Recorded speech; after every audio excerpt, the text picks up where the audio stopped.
check out Carolina Safari. Mention Hear Women Talk and get a discount from Carolina Safari Jeep Tours. See another side of Myrtle Beach. Get wild with wildlife. Explore history, nature, and mystery on a Carolina Safari Jeep Tour. Hi, my name is Jesse Jordan with Further Faster Initiatives, and you're listening to Hear Women Talk Radio.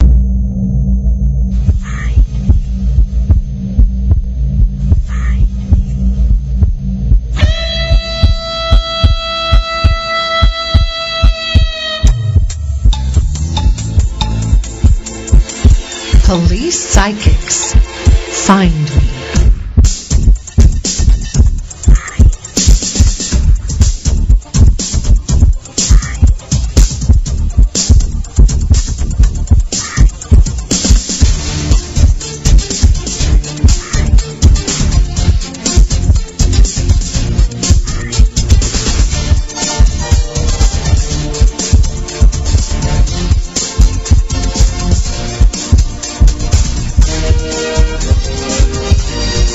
Welcome back, everyone. This is Kelly Snyder with Valerie Graham, and our guest today is Dan Baldwin. Dan Baldwin, I should say. And when we left Dan, we were talking about the biggest dowsing challenge question. But just before we jump into that, Valerie and I were talking a little bit about your background. Val, what an extraordinary background, Dan. You have been very much on the scene in many ways. You're a writer, a co-writer, ghostwriter, and you've written, I understand, more than 40 books in that manner, and you've won awards, National Art Directors Club first place, National Ad Agency Network 100 Best Award of Excellence. But what's so interesting is that your books, of course, vary. You have books like Be Money Smart, Secrets of Millionaire Real Estate Developer, The 1 Minute Meeting, and all the way, of course, you were writing with Kelly the book Find Me, which is out. Mm-hmm. So you have this vast experience. You ran your own Baldwin Enterprises advertising agency, and now, along with all of that, you are a dowser and on the Find Me Psychic International Network. So this is a real interesting background, a very impressive background. Folks, I haven't even touched most of what he has done, what Dan has done, but how did you come to this? We can't talk about, we know. I know, we only have a limited time, Dan, you know, you just can't do it, but how did you come to this and to Kelly? Actually, I refer to myself quite frequently as a psychic on training wheels. I came to it very late. Most of our members have known they were psychic or had the ability since they were children. And it came to me rather late. I take walks in the evening, and I kind of dump the trash from the day just to get it out of my system. And I'm not a clairaudient. I don't hear voices. But one day I heard find missing children, clear as a bell. And I thought either I'm nuts or I'm getting some kind of command here. And I sat on that for about 3 months, and the nagging feeling wouldn't go away. And I said, I'm supposed to go find missing children. And then one thing led to another. I said, well, the psychic way, I don't know why, but the psychic way is the way I ought to travel. So I ended up finding the pendulum and then meeting someone who led me to Kelly and, find me from there on out. Kelly, what was your first encounter with Dan? Well, when I was trying to start this thing, back in 2002, I was still with the National Center for Missing Children, but wanted to get some kind of a thing that we could bring to the table to equalize everything with the criminal out there who has the advantage. And because of that, I always wondered if this psychic thing worked, and that's pretty much how it had happened. I reached out, tried to find a psychic, found one, and then talked to that person, and once I talked to that person knew Dan, and we had a second meeting to sit around and try to see which way we wanted to go, what direction, and that's pretty much how it started. Very, very simple, but everyone was interested, and Dan told the story that particular morning, how he was hearing these voices. We really do need to go in and try to find missing children, and that's how it started. We were just going to work on missing children, and then, of course, it evolved into missing adults, homicides, and where we are today. But I noticed we had a caller that is the caller still on the phone? Yes, he is. Right this here. is Luke. Yes, it is. Yeah, Luke, go ahead with your question. Hello, Dan. Kelly, how are you guys today? Hi. I'm good. Great. A fascinating show. I had a question for Dan. Dan actually assisted me on a case last year in the state of Maryland, and when Dan provided some location information on potential location of the remains, after the case was solved, basically, and the remains were found, it turns out Dan was within 10 feet of where this young woman was actually murdered, but it was at a 90-degree, pure 90-degree angle off from the point that we use as a reference.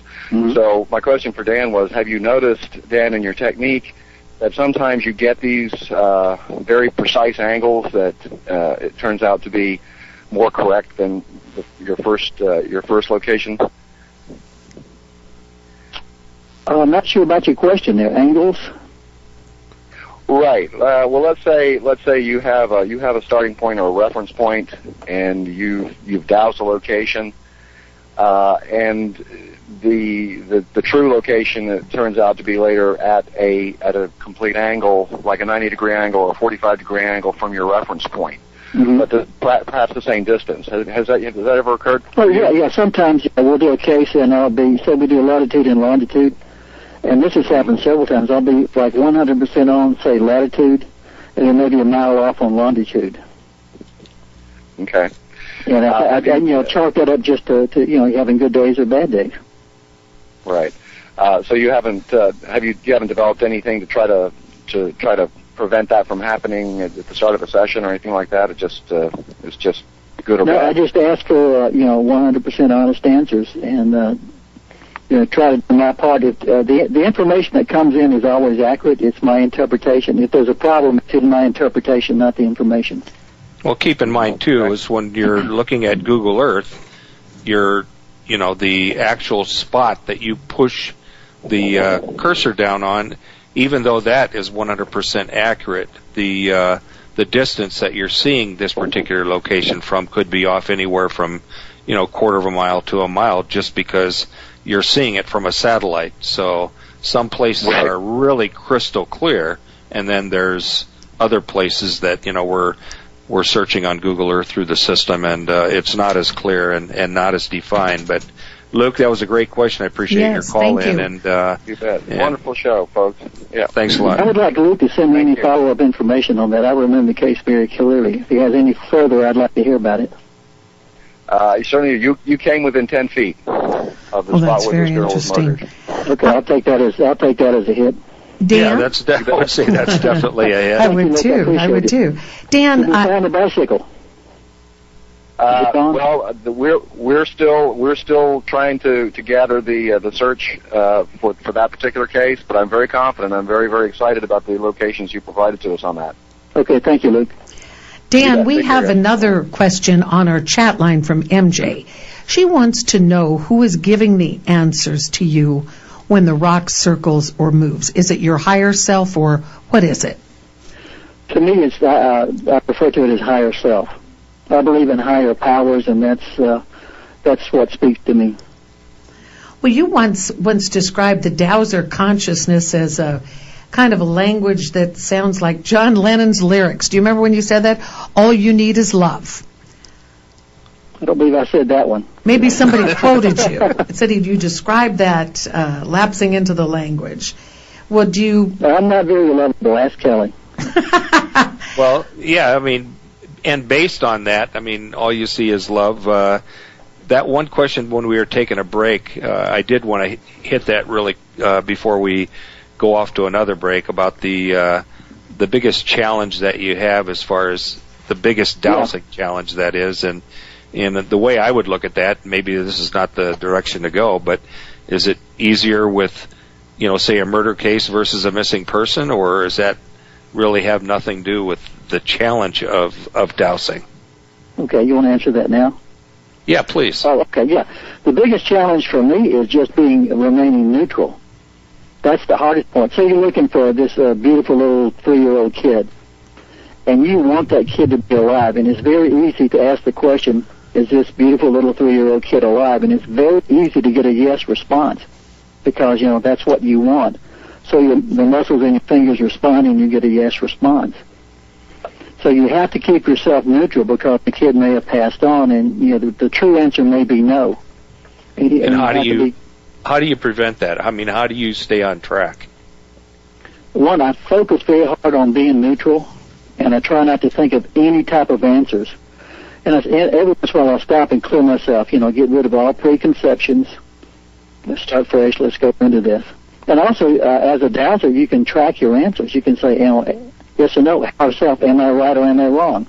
Or you can do a percentage chart. What percentage am I accurate on that question?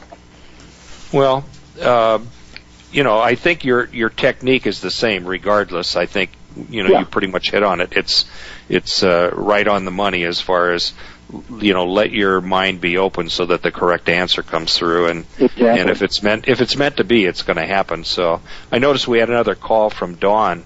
If Dawn's on the line, go ahead with your question. Hi.